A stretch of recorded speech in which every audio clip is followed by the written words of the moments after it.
მცირე ბიზნესის განვითარებაში პარლამენტების საკანონმდებლო მხარდაჭერის როლზე იმსჯელეს ბათუმის შერატონში. საპარლამენტო ასამბლეის მონაწილეებს უმრავლესობის ლიდერმა ასამბლეის ვიცე-პრეზიდენტმა დავით საგანელიძემ მიმართა.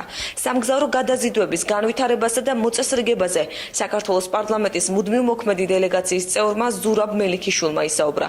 კონფერენციას 10 ქვეყნის საპარლამენტო დელეგაცია ესწრება.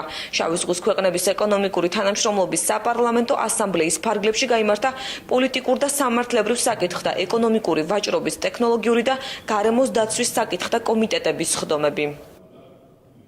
საინტერესოა ის ფაქტიც, რომ ჩამოსულია როგორც რუსეთის, ასევე უკრაინის დელეგაცია, ამიტომ ბუნებრივია იმ საკითხს, რომელიც ეხება უკრაინაში კონფლიქტს, ამას ვერც დღევანდელ დღეს აუვლით გვერდს და ალბათ ერთ-ერთი საკითხი სერიოზული განხილვის იქნება სწორედ ეს თემაც. დღეს და ხვალ ჩვენ მივიღებთ იმ რეკომენდაციებს თუ იმ დადგენილებას, რომლებსაც უკვე გენერალურ ასამბლეაზე დეკემბერში საბერძნეთის დედაქალაქ ათენში უკვე დაამტკიცებს პაფსეკის სხდომა.